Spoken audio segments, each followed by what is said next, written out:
0 plus 0 is equals to হচ্ছে 0। এখানে a এর ভ্যালু কত ধরছিলাম 0, তাহলে কি 0 plus sorry a plus 0 is equals to a আসতেছে না, যেহেতু a এর ভ্যালু হচ্ছে 0, তার মানে কি 0 প্লাস 0 ইজ ইকুয়ালস টু 0 আসতেছে এই রুলটা থেকে। আবার এই রুলটার জন্য a এর ভ্যালু যদি 1 ধরি, a এর ভ্যালু যদি 1 ধরি তাহলে কি আসে 1 প্লাস 0 ইজ ইকুয়ালস টু, এই সমীকরণ থেকে আমরা কি পাই 1 প্লাস 0 ইজ ইকুয়ালস টু 1, মানে কি a plus 0 is equals to a। এখানে a এর ভ্যালু কত 1, 1 প্লাস 0 ইজ ইকুয়ালস টু 1, এটা আমাদের মিলে এই সমীকরণের সাথে এটা ম্যাচ করতেছে। তাহলে কি আমরা ধরে নিতে পারি যে এখানে যে উপাত্ত সমীকরণটা বলা হয়েছে এটা সত্য, ম্যাচ করছে। ঠিক একই ভাবে দেখো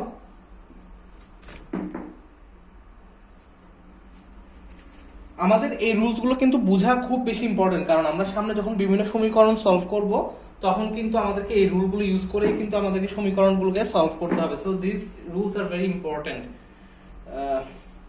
এখন দেখো a plus 1 is equals two 1, second সমীকরণ কি বলছে a plus 1 is equals two 1।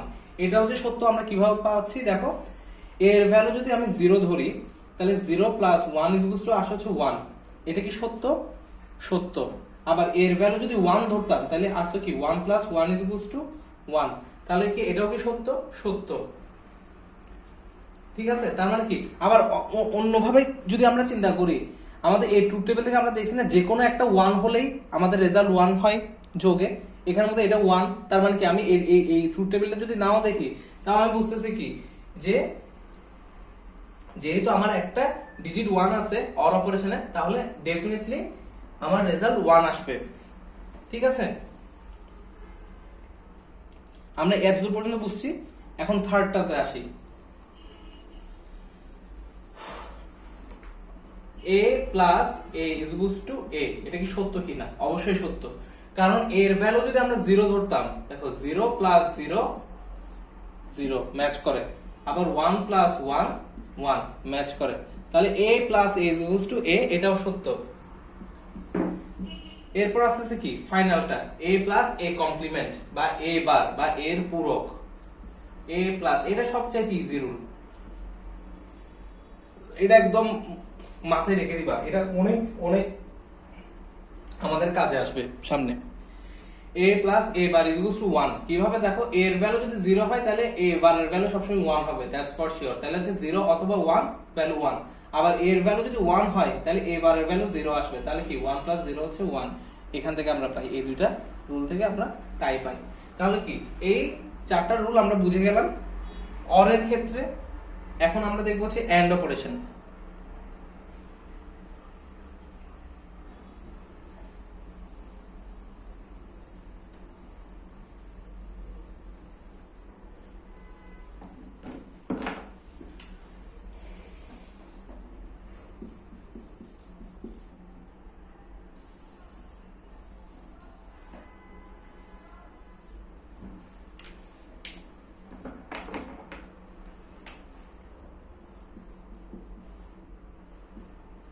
a dot 0 is equals to 0, a dot 1 is equals to a dot a is equals to a dot a bar is equals to 0। এখন দেখো কিভাবে এটা সত্য হয়।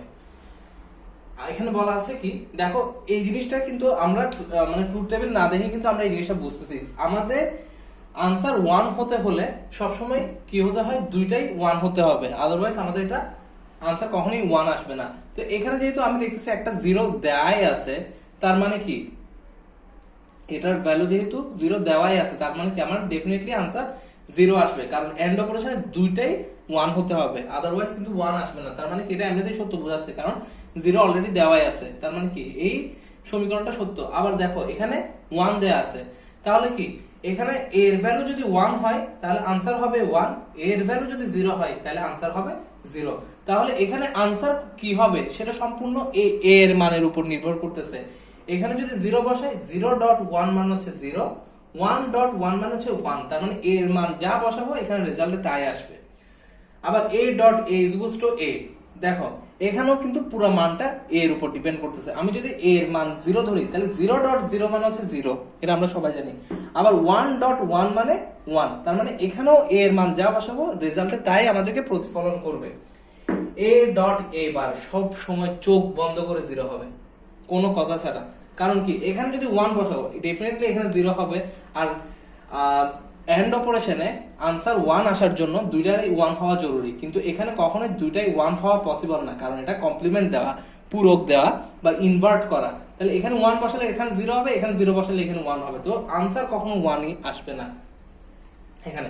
এটা সর্বজনীন মিথ্যা, সবসময় এটা আনসার নেগেটিভ আসবে, মিথ্যাই আসবে, 0ই আসবে।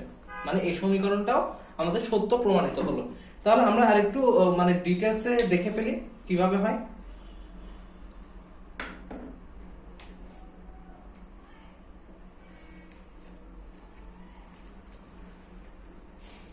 a.0 বলছে, তাহলে আমরা যদি 0 বসাই a এর ভ্যালু, তাহলে 0.0 মানে কি 0, এটা সত্য।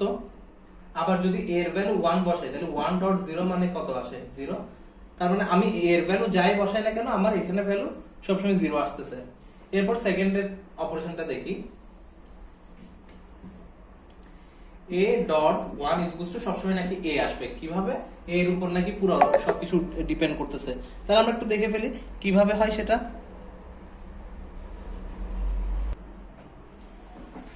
সেকেন্ড এই অপারেশনটা তো আমাদেরকে কি বলছে, বলছে কি যে আমার a এর ভ্যালু সবসময় মানে এই রেজাল্ট সবসময় a এর উপর ডিপেন্ড করবে। তো a এর ভ্যালু আমি যাই লিখবো আমার রেজাল্ট তাই আসবে।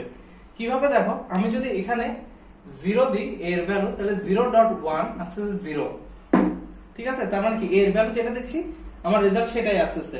আবার a এর ভ্যালু যদি 1 দিই তাহলে 1.1 তার মানে কি রেজাল্ট আসতেছে 1, a এর ভ্যালু বসাইছি 1, তাহলে কি আমার এখানে যে রেজাল্টটা আসছে সেটা সবসময় a এর মানের উপর ডিপেন্ড করছে।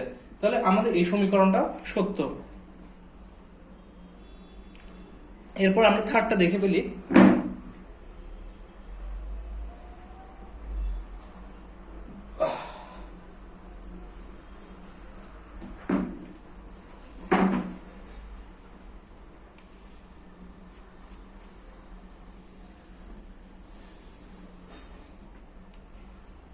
থার্ড নাম্বার এক্সাম্পলটা কি, a.a হচ্ছে a, মানে আমার এখানে রেজাল্টটা পুরোপুরি a এর উপর ডিপেন্ডেন্ট।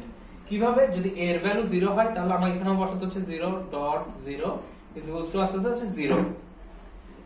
আমরা অলরেডি এটা আমাদের সত্যক সারণী থেকে আমরা দেখে আসছি যে তোমরা যদি একটু কনফিউজ হয়ে যাও তাহলে তোমরা একটু পিছনে গিয়ে বুলিয়ান পোস্টুলেটস যখন যেখানে পড়াইছি ওইটা করে দেখতে পারো, ওখানের মধ্যে দেখতে পাবা কি 0.0 মানে 0, মানে আমার রেজাল্টটা 1 হবে তখনই যখন হচ্ছে আমার দুইটা রাশি 1 হবে। তো এখানে যেহেতু 0.0 তার মানে কি এটা বেসিক্যালি আমার এই সমীকরণটাকে ফুলফিল করতেছে। আবার যখন 1.1 দিব তার आंसर আসছে আমার 1।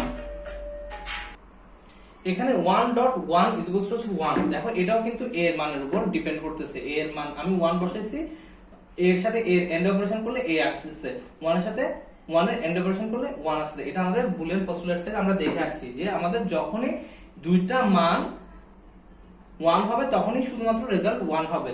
তাহলে কি এখানে যেহেতু দুইটাই শূন্য মান 0, এখানে যেহেতু দুইটাই 1 এই জন্য মান 1, এবং এটা এই সমীকরণটাকে সিদ্ধ করতেছে। এখন আমাদের লাস্ট ফর্মুলা,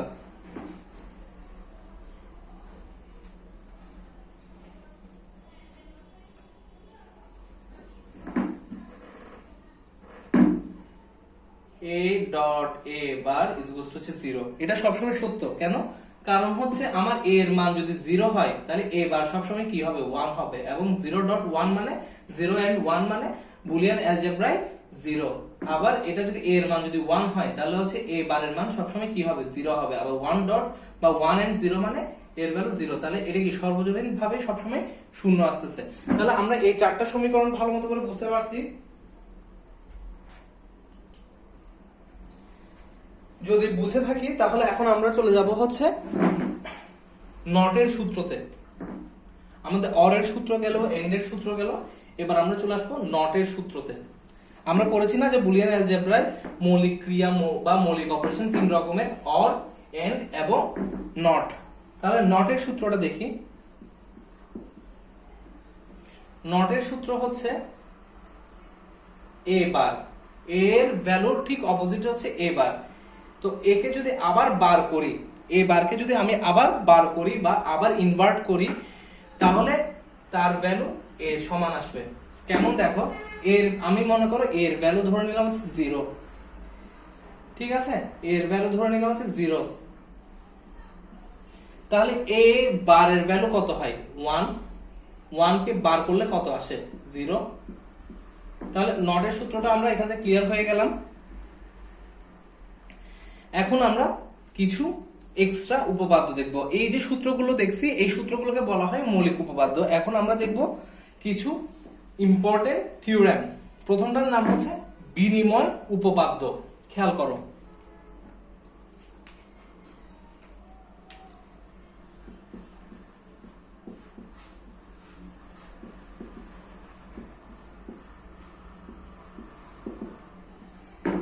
প্রথমটার নাম হচ্ছে বিনিময় উপপাদ্য।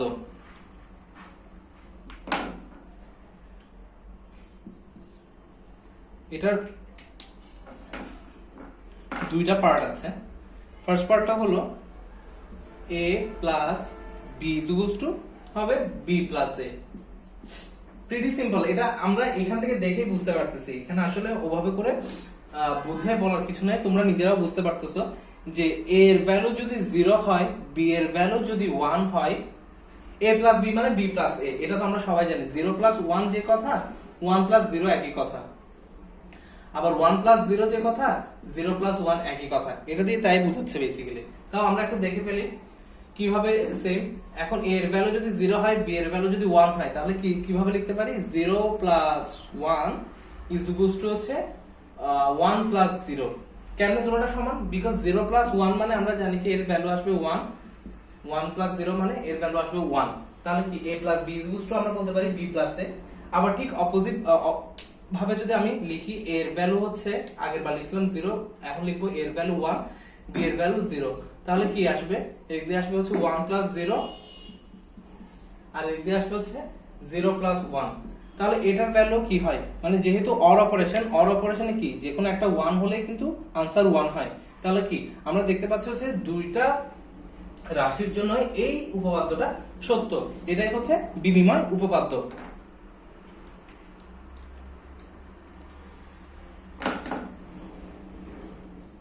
এর সেকেন্ড পার্টটা হচ্ছে এন্ড অপারেশনের জন্য। এটা তো দেখলাম আমরা অর অপারেশনের জন্য ফার্স্ট পার্টটা। সেকেন্ড পার্টটা হচ্ছে এন্ড অপারেশনের জন্য।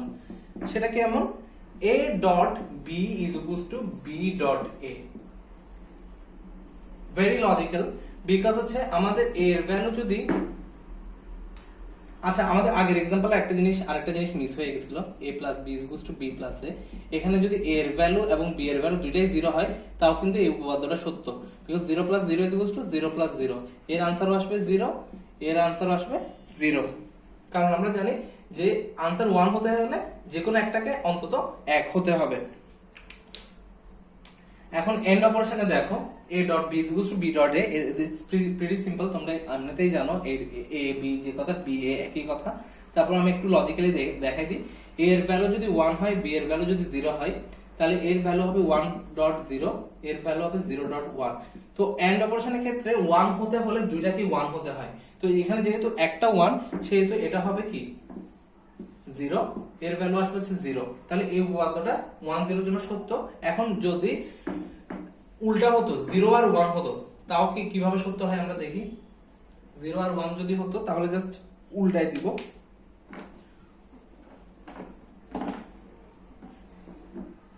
0.1, 1.0, এর ভ্যালু আসবে 0, এর ভ্যালু আসবে 0। তাহলে এটাও সত্য।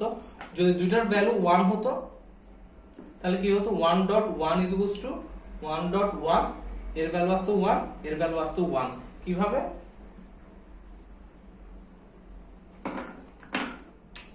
কারণ আমরা জানি এন্ড অপারেশনে দুইটা রাশি যখন 1, তখন তার রেজাল্ট আসে হচ্ছে 1। এখানেও আসবে 1, এখানেও আসবে 1। তাহলে আমরা বিনিময় উপপাদ্যটা বুঝতে পারছি। তাহলে বিনিময় উপপাদ্যটা কি? বেসিক্যালি এর দুইটা পার্ট আছে, একটা হচ্ছে অর অপারেশনের জন্য আর একটা হচ্ছে এন্ড অপারেশনের জন্য। ফার্স্ট পার্টটা হচ্ছে a plus b is equals to B plus A, এগুলো কিন্তু আমাদের লাগবে, বুঝে রাখো, মুখস্থ করবে না, জাস্ট বুঝে রাখো। বিকজ হচ্ছে আমরা সামনে যখন সমীকরণগুলো সলভ করব তখন বেসিক্যালি এই সূত্রগুলো ধরে আমরা সলভ করব। তোমরা যখন ত্রিগোণমিতির ম্যাথস করো তখন যেমন ত্রিগোণমিতির এগুলো সূত্রগুলো ইউজ করে ম্যাথস গুলো করো, ঠিক এই উপপাদ্যগুলো আমরা ইউজ করে, এই রুলসগুলো ইউজ করে আমরা হচ্ছে বেসিক্যালি সামনের ম্যাথগুলো সলভ করব। a plus B is equals to B plus A dot B is equals to B dot A, এটা হচ্ছে আমাদের বিনিময় উপপাদ্য। ঠিক আছে, এখন আমরা দেখবো হচ্ছে অনুষঙ্গ উপপাদ্য।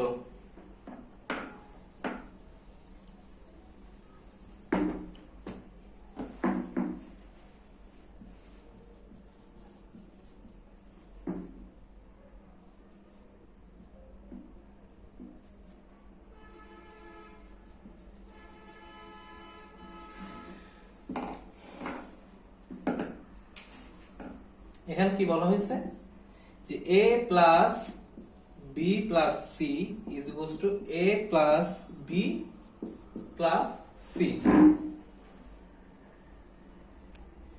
মানে কি a এর সাথে যদি b প্লাস c কে যোগ করা হয় তাহলে সেটা হবে হচ্ছে a প্লাস b এর সাথে প্লাস c যোগ করার সমান ভ্যালু। এটা হচ্ছে অর অপারেশনের জন্য।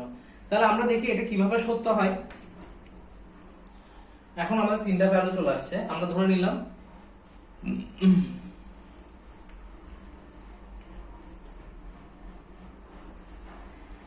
এর ভ্যালু হচ্ছে 0, বি এর ভ্যালু 1, সি এর ভ্যালু 0। ঠিক আছে, তাহলে দেখো আমাদের সবসময় ফার্স্ট ব্র্যাকেটের ভিতরে কাজটা আগে করতে হবে। 1 প্লাস 0 মানে হচ্ছে 1, ঠিক আছে, 0 প্লাস 1 মানে রেজাল্ট সবসময় 1। এখন এই পাশেরটা দেখো, তারপর ব্র্যাকেটের ভিতরে কাজ সবার আগে করতে হবে। তাহলে হচ্ছে কি, আমি ধরে নিয়েছি কি a এর ভ্যালু 0, b এর ভ্যালু 1, তাহলে কি 0 আর 1 এর ভ্যালু হচ্ছে 1, c এর ভ্যালু ছিল 0, 1 প্লাস 0 এর ভ্যালু আসছে কি 1। তাহলে কি এই উপপাদ্যটা সত্য। যদি অ্যাপারেন্টলি আমরা জানি a plus b plus c যে কথা, a plus b plus c একই কথা।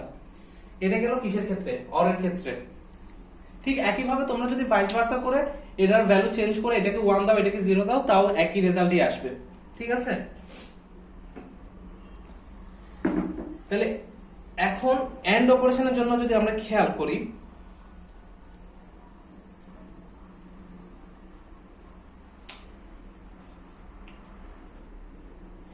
এখন কিন্তু রুলগুলো আস্তে আস্তে ইম্পর্টেন্ট হচ্ছে, এই রুলগুলো খুবই প্রয়োজন হবে আমাদের।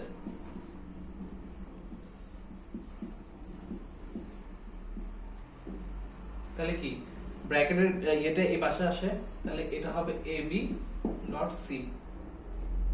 এটা কিভাবে সত্য দেখো, একই ভাবে দেখি আমরা a এর ভ্যালু 0, b এর ভ্যালু 1, c এর ভ্যালু 0। তাহলে আমাদের সবার আগে কিসের কাজ হয়, আমাদের সবার আগে হয় হচ্ছে ব্র্যাকেটের ভিতরে কাজ। তাহলে 1.0 মানে বেসিক্যালি 0, কারণ আমাদের দুইটা ভ্যালুই 1 হতে হবে যদি এটা 1 আসতে হয় এটা রেজাল্ট। তাহলে এটা যেহেতু দুইটার রেজাল্ট 1, দুইটার ভ্যালু 1 না, তাহলে এর ভ্যালু আসবে হচ্ছে 0, আর 0.0 মানে হচ্ছে কি 0। এই পাশে দেখি 0 1 আর এটা হচ্ছে 0, তাহলে 0 আর 1 এর ভ্যালু হচ্ছে 0.0, এর ভ্যালু আসবে কত 0। তাহলে a.bc আর ab.c একই आंसर। ঠিক আছে, তার মানে কি এই উপপাদ্যটা সত্য এবং এই রুলসটা আমরা সামনে আমাদের সমীকরণগুলোকে সলভ করার ক্ষেত্রে ইউজ করব। এটার নাম গেল কি অনুষঙ্গ উপপাদ্য। অনুষঙ্গ উপপাদ্য কয়টা পার্ট, দুইটা পার্ট, একটা হচ্ছে অর এর জন্য, একটা হচ্ছে এন্ড এর জন্য। অর এরটা কিভাবে লিখবো, অর এরটা হচ্ছে a plus b plus c যে কথা, a প্লাস সরি হ্যাঁ a plus b plus c একই কথা, এটা হচ্ছে অর অপারেশনের জন্য। এন্ড অপারেশনের জন্য কি হবে, a ডট bc যে কথা, a b ডট c একই কথা। দেখো আমি তোমাদেরকে হয়তো শুধুমাত্র সূত্রগুলো বলে যেতে পারতাম যে এই সূত্রগুলো লাগবে, এগুলো মুখস্থ করিও, কিন্তু আমি কিছু সেটা করতেছি না। এটা তোমাদেরকে বুঝাই দিচ্ছি যাতে তোমাদের মুখস্থ করতে না হয়, যাতে তোমরা লজিক খাটাই তোমরা ধরতে পারো। ঠিক আছে, এখন আমরা পড়বো হচ্ছে বিভাজন উপপাদ্য।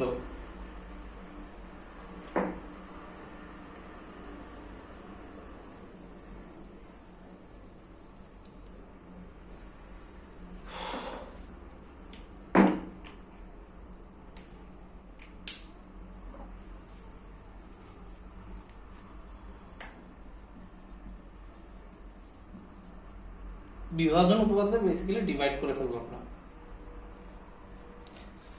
দেখো এটার দুইটা পার্ট, একটা হচ্ছে অর এর জন্য, একটা হচ্ছে এন্ড এর জন্য। তাহলে আমরা ফার্স্ট অর এরটা দেখি। অর এরটা বলা হচ্ছে এ ইনটু বা এ ডট এ পূরণ এ গুণ এ এন্ড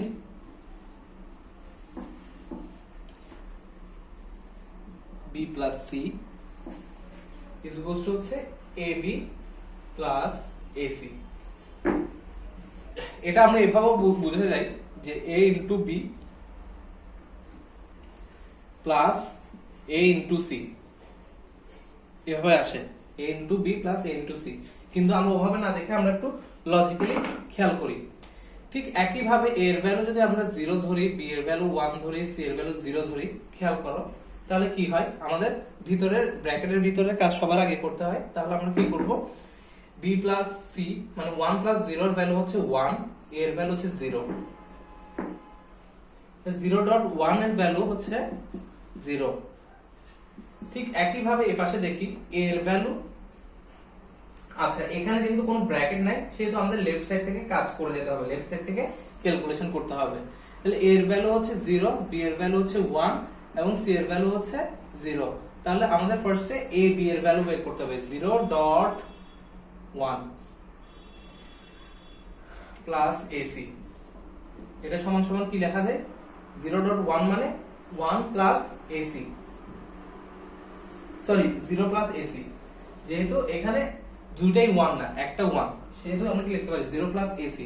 এটাকে আরো ভেঙে কি লেখা যায়, 0 প্লাস এ এর ভ্যালু হচ্ছে 0,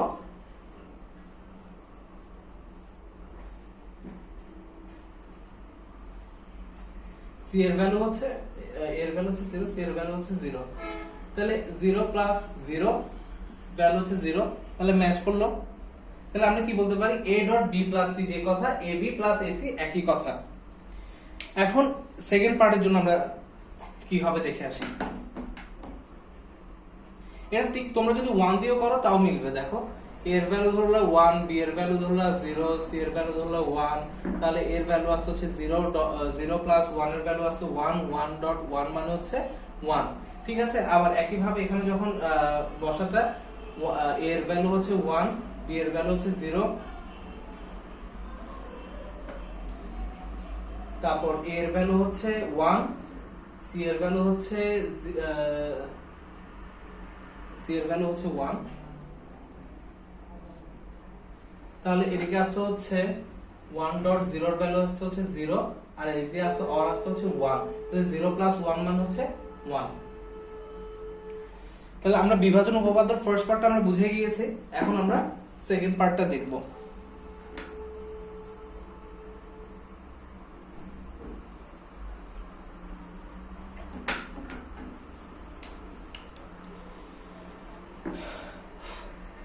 সেকেন্ড পার্টটা হচ্ছে a plus bc is equals to a plus b dot a plus c।